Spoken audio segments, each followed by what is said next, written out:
Bathroom পাশে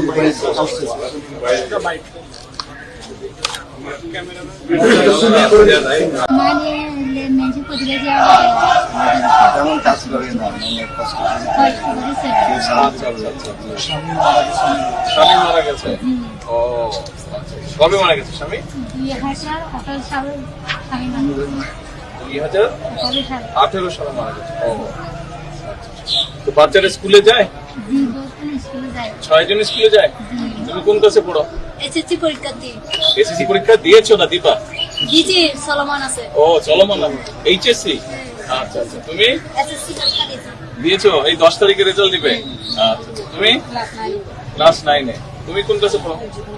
এফজক 9। তুমি বাবা? হ্যাঁ, ক্লাস 2 তে। আর তুমি?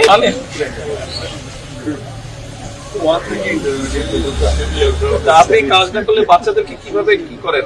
মানে আর ভাই কিছু দেখো আর আপনার ভাই সে কি করে? আমার স্বামী থাকতে ভাই মানে সেনাবাহিনী মানে দেশে হবার লাগে। আচ্ছা, লেখাপড়া মানে না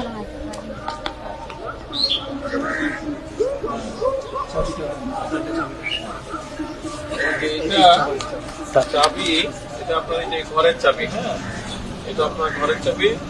আপনার ঘর এই যে বন্যায় নষ্ট হয়ে গেল, সেই জন্য সরকার থেকে আমরা যতটুকু পেরেছি ঘর করে দিচ্ছি। আসি তো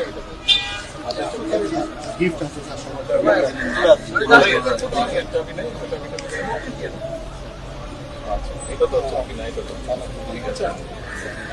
একটু দেখি আপনার ঘরের ভিতর। আপনি বলেন, আপনি খুলেন।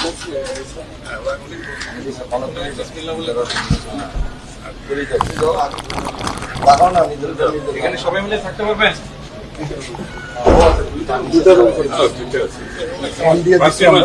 বাথরুম পাশে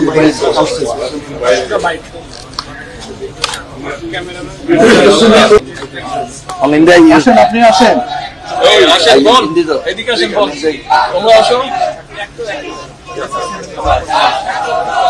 আচ্ছা, এটা তোমাদের জন্য উপহার।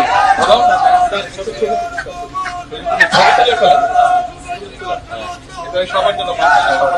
আসো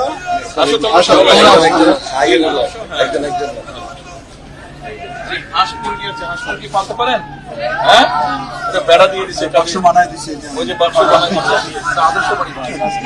এই যে আসেন।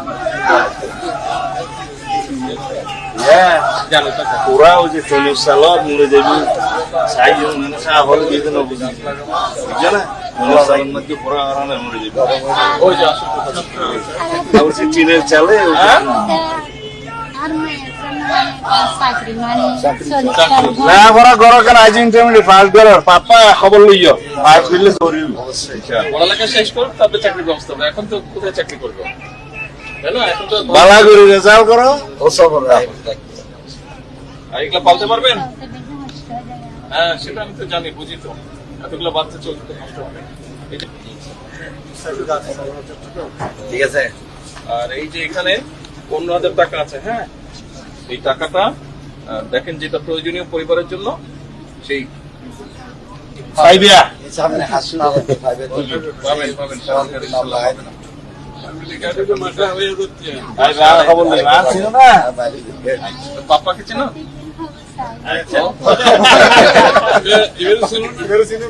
পাপ্পা? হ্যাঁ, পাপ্পা ভাই। ঠিক আছে। আচ্ছা, আপনার বাড়িতে 2টা গাছ লাগাইছি আমি। জি